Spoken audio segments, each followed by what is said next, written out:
Une lettre peut faire toute la différence en anglais. Regardez ici, il s'agit du F. Comment prononcez-vous ce mot qui signifie souvent de en français? Of. Exactement, of. Et comment prononcez-vous ce mot? Donc ça, c'est une préposition. Ce mot est une particule. Il s'agit de of. Exactement. Donc faites vraiment attention déjà à bien prononcer. Of, off.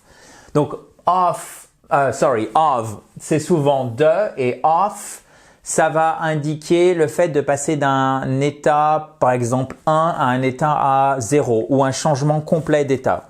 Par exemple, comment dites-vous éteindre la lumière? To turn off the light ou to turn the light off. Ok? Et c'est pour ça que je vous disais que c'est une particule car to turn off, c'est un verbe à particule, ça signifie éteindre. D'accord? To turn on, c'est allumer. Éteindre, to turn off. Donc retenez ceci. Off, c'est vraiment pour 0 à 1, un changement d'état, une cassure brusque. Of, on va souvent l'indiquer pour une relation, pour une appartenance. Par exemple, the sound of music, le son de la musique. A cup of tea, une tasse de thé. Mais attention, une tasse à thé, une tasse pour le thé, c'est a teacup en un seul mot. Donc faites bien attention. Ici, c'est le contenant. A cup of tea and the city of Paris, la ville de Paris. Vous avez des expressions courantes avec of. Il y en a des centaines et des centaines. En voici quelques-unes. To be north, to be south, to be east, to be west of something. Donc là, on révise nos points cardinaux. C'était une superbe excuse, chers amis. The village is north of the city. Et vous voyez qu'ici, on ne met pas de majuscule. Le village se situe, est au nord de la ville. Once again, allez-y. The village is north of the city. Very nice. Our house is west of the river. Notre maison est à l'ouest de la rivière. Our house is west of the river. À l'ouest de la rivière. Mais ça, c'est facile parce que c'est transparent. Mais regardez. Aimer beaucoup, par contre, c'est moins transparent parce que ça se dit to be fond of. To be fond of. Eh oui, c'est pas to be fond chocolate, non. To be fond of something, être fan de, littéralement. Vous voyez, fan, fond. She's fond of chocolate. Et c'est pas chocolate, non, non, non, c'est chocolate. Faites bien attention, vous voyez, vous avez une apostrophe ici qui indique que vous avez un stress, c'est-à-dire un accent tonique. Et c'est donc la première syllabe qu'il faut accentuer. Alright, vous avez ce stress qui peut être sur la première, la deuxième, troisième syllabe si vous avez 3 syllabes. Donc chaque mot en anglais qui a 2 syllabes ou plus. So, she's fond of chocolate. Elle aime beaucoup le chocolat. Ok, super. Maintenant, donc ça c'était pour of. She's fond of. Alright, maintenant on passe à off. Donc, comme je vous l'ai expliqué précédemment, c'est pour une séparation, un changement d'état, un éloignement. He jumped off the bridge. Il a sauté du pont, vous voyez.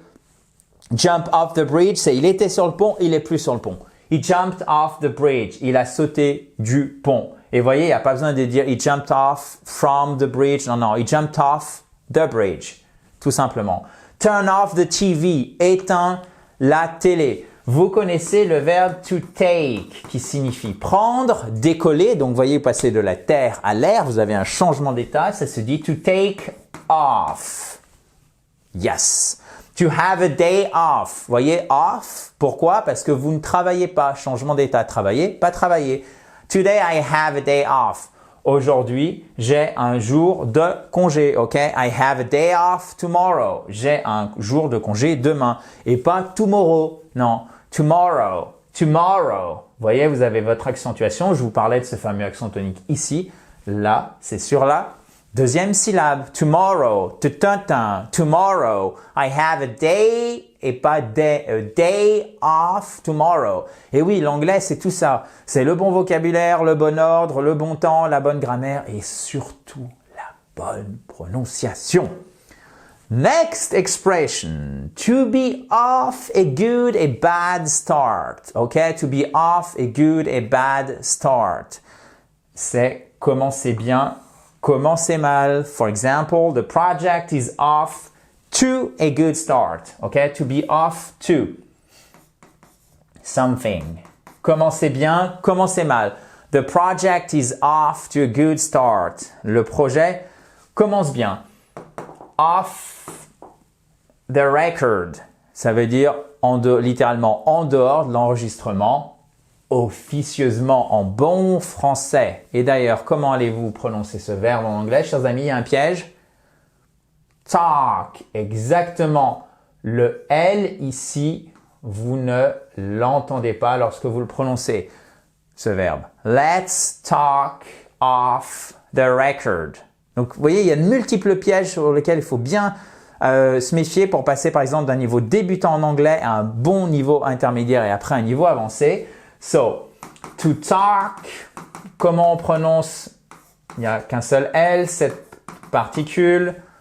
Off, exactement. Et comment on prononce l'enregistrement en anglais? A record. Mais par contre, alors là, vous allez me détester, enregistrer se dit to record. Vous voyez, vous avez l'accentuation non plus sur la première syllabe comme ici, mais sur la deuxième. Et en plus, ici, c'est un « est ». Et là, comme vous avez l'accentuation sur la seconde syllabe, ici, ça devient un « i » court. OK? Que je mette en barre oblique ou entre crochets, c'est pour indiquer la phonétique, mais ça change rien, en fait. C'est deux conventions différentes. J'aurais dû uniformiser sur toute la vidéo, mais ça va plus vite quand je fais des barres obliques. A record to record. OK? So, let's talk off the record. Let's talk off the record. Off the record, I would like to tell you that. Officiellement, je voudrais vous dire que hop. OK? So, to call off, c'est annuler quelque chose. To call, c'est appeler. Off, vous voyez, changement d'état, c'était préparé, c'était planifié, ça l'est plus maintenant. To call off. For example, a meeting. Une rencontre. Et surtout ça, c'est ce qu'on adore tous, c'est la réunion au boulot. To call off. J'étais évidemment sarcastique, hein, qu'on soit bien d'accord. To put off, c'est reporter. Vous voyez, to put. Put, c'est mettre. Et c'est pas to put, c'est to put, mettre. To put off, c'est, vous voyez, changement d'état, on l'a reporté. Une fois que vous sentez bien la différence entre of et off, ça va vous aider considérablement à bien comprendre l'anglais à chaque fois que vous allez rencontrer ces deux mots et donc à le mémoriser beaucoup plus facilement. Évidemment, ça se fait pas d'un coup de baguette magique et en claquant les doigts non plus. Ça se fait avec de la pratique, step by step. Ne sous-estimez jamais le pouvoir de la régularité. En fait, c'est vraiment la clé dans votre apprentissage de l'anglais. Il faut 1000 fois mieux 20 minutes, 5-6 fois par semaine pendant un an que 4 heures par semaine pendant 2 mois en une seule fois, un bloc, une après-midi, 4 heures pendant 2 mois. Ça marche beaucoup moins bien. Et j'ai presque envie de vous dire que ça marche pas vraiment parce que c'est démotivant et c'est trop et on voit pas vraiment ses progrès. Pourquoi? De petites doses chaque jour si possible, même si on sait, vous et moi, que chaque jour ça va être difficile, mais en tout cas le plus régulièrement possible sur une semaine. C'est de cette façon that you are going to improve your English. OK? So, si vous avez la moindre question, chers amis, vous n'hésitez surtout pas. Vous pouvez mettre ceci dans les commentaires juste en dessous. Si vous ne l'avez pas fait, vous pouvez télécharger toutes les slides, faire le quiz d'application. Donc, tout ce que vous voyez au tableau, évidemment, c'est en accès libre. Donc, profitez-en dans la joie et la bonne humeur. Vous pouvez cliquer sur le i en haut à droite ou sur le lien qui est juste en dessous. Notamment, si vous êtes sur mobile ou sur tablette, vous ne verrez pas le i en haut à droite. Je vous dis à très vite dans la joie et la bonne humeur. Bye bye!